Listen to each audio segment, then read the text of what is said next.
नाग पंचमी इस वर्ष 21 अगस्त को मनाया जाएगा और इस वर्ष नाग पंचमी सोमवार के दिन पड़ रहा है, इसलिए इस नाग पंचमी का महत्व और अधिक बढ़ जाता है। आइए जानते हैं नाग पंचमी की कथा के बारे में। एक नगर में एक सेठ रहता था। उसके 7 पुत्र थे और उन सभी की शादियां हो चुकी थीं। सेठ बहुत ही अमीर था। उसके धन संपदा की कोई कमी नहीं थी। उसकी 7 में से 6 बहुओं का मायका भी बहुत अमीर था, लेकिन सबसे छोटी बहू का मायका के लोग गरीब थे। सबसे छोटी बहू के माता पिता नहीं थे। उसके मामा ने ही उसे पाल पोस कर बड़ा किया और उसकी शादी करवाई थी। सेठ की छोटी बहू का नाम सुमित्रा था। वह बहुत ही नेक और दयालु थी। एक दिन सेठ की सभी बहू घर की सफाई का कार्य कर रही थीं। सबसे बड़ी बहू और सबसे छोटी बहू घर के बगीचे की सफाई कर रही थी। तभी वहां एक काला सांप दिखाई दिया। बड़ी बहू तुरंत ही उस सांप को मारने लगी, लेकिन जैसे ही छोटी बहू को पता चला कि बड़ी दीदी एक सांप को मार रही है, तो उसने बड़ी बहू को रोक दिया। छोटी बहू ने कहा कि दीदी, सावन का महीना चल रहा है। ये सांप भगवान शिव के गण हैं। इन्हें मत मारो, इन्हें जाने दो। बड़ी बहू ने छोटी बहू की बात सुनकर सांप को जीवित छोड़ दिया। उसी रात को छोटी बहू जब सो रही थी, तब वह सांप उसे सपने में दिखाई दिया और वह सांप छोटी बहू को उसके प्राणों की रक्षा के लिए धन्यवाद दे रहा था और उसने कहा कि जब भी उसे कोई आवश्यकता होगी तो वह भी उसकी मदद जरूर करेगा। अगले दिन छोटी बहू स्नान आदि करने के बाद शिव मंदिर जाकर भगवान शिव की पूजा करके उस सांप का स्मरण करके बोली कि मेरा न ही कोई सगा भाई है और न ही कोई मुंह भोला भाई है। मैं चाहती हूँ कि मेरा भी कोई भाई हो जो मेरी रक्षा करे। ऐसी इच्छा कहकर छोटी बहू घर आ गई। समय बीतता गया और रक्षाबंधन का त्योहार आ गया। उसकी सभी जेठानी अपने अपने मायके जाने लगी, लेकिन छोटी बहू का कोई मायका नहीं था, इसलिए वह हर वर्ष की तरह निराश होकर घर में रहकर अपने घर के काम में लग गई। तभी सेठ ने घर के बरामदे से अपनी छोटी बहू को आवाज़ देकर बुलाया।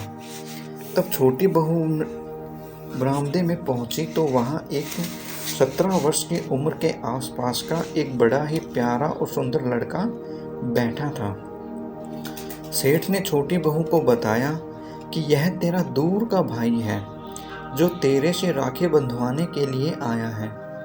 कम उम्र होने की वजह से इसके घर के लोग इसे आने नहीं दे देते, लेकिन अब वह बड़ा हो गया है, इसलिए इस बार इसके घर के लोगों ने इसे यहाँ आने दिया है।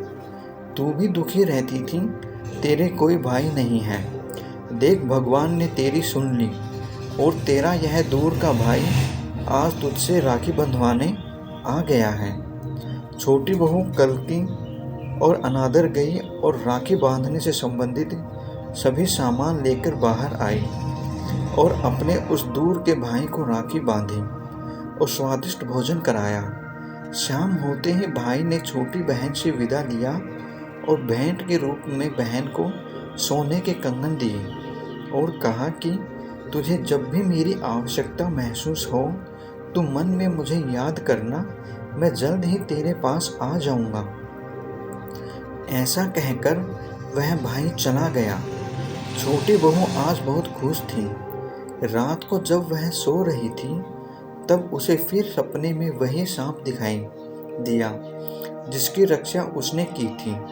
उस सांप ने छोटी बहू को कहा कि आज जो तेरा छोटा भाई आया था वह कोई और नहीं बल्कि मैं ही था, और आज तुमने मुझे राखी बांधकर मुझे भाई के रूप में स्वीकार किया है, इसलिए आज के बाद तेरे सभी दुख और कष्ट मेरे दुख और कष्ट हुए। जब भी तुम किसी विपदा में फंसो तो मुझे ज़रूर याद करना। मैं हमेशा भाई के रूप में तुम्हारी मदद करूँगा।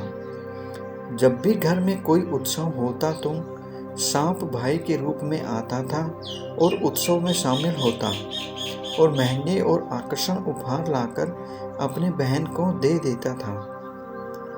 सोने चांदी और हीरों से जड़ित उपहारों को देखकर छोटी बहू की जेठानियाँ अब छोटी बहू से ईर्ष्या करने लगी थी। इसलिए ईर्ष्या और जलन की भावना से बहकर छोटी बहू के जेठानियों ने एक साजिश रची और जब वह नाग भाई के रूप में छोटी बहू से मिलने आया तो उसे जहर मिला हुआ खीर खाने को दे दी, जिसे खाने के थोड़ी देर बाद में ही सांप की मृत्यु हो गई और वह सांप के रूप में बदल गया।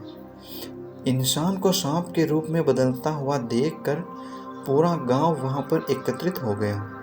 छोटी बहू को जब पता चला कि उसके भाई की मृत्यु हो गई है और उसका शरीर सांप के रूप में बदल गया है और वह शिव मंदिर के द्वार पर ही है, तो वह भागते हुए वहां गई और भगवान शिव से उसके जीवन की रक्षा के लिए प्रार्थना करने लगी। लेकिन जब बहुत देर तक उसके भाई में किसी भी प्रकार की कोई हलचल नहीं हुई तो छोटी बहू ने सांप को अपनी कसम दी कि उसे जिंदा होना होगा, वरना वह भी शाम ढलते ही मृत्यु को प्राप्त हो जाएगी। उसके ऐसा कहते ही शेषनाग वहां प्रकट हुए थे और उन्होंने उस सांप को जीवन दान दिया और यह आशीर्वाद दिया कि जो भी व्यक्ति सावन के महीने में शुक्ल पक्ष की पंचमी को नाग देव की पूजा करेगा और सच्चे मन से अपनी कामना मांगेगा, उसकी सभी मनोकामना पूर्ण होंगी। उस दिन के बाद में से सावन के महीने में शुक्ल पक्ष की पंचमी में नाग पंचमी का उत्सव मनाया जाता है। इस दिन सभी लोग नाग देव की पूजा करते हैं और घर की सुरक्षा और घर की उन्नति की कामना करते हैं। वीडियो देखने के लिए आप सभी का बहुत बहुत धन्यवाद।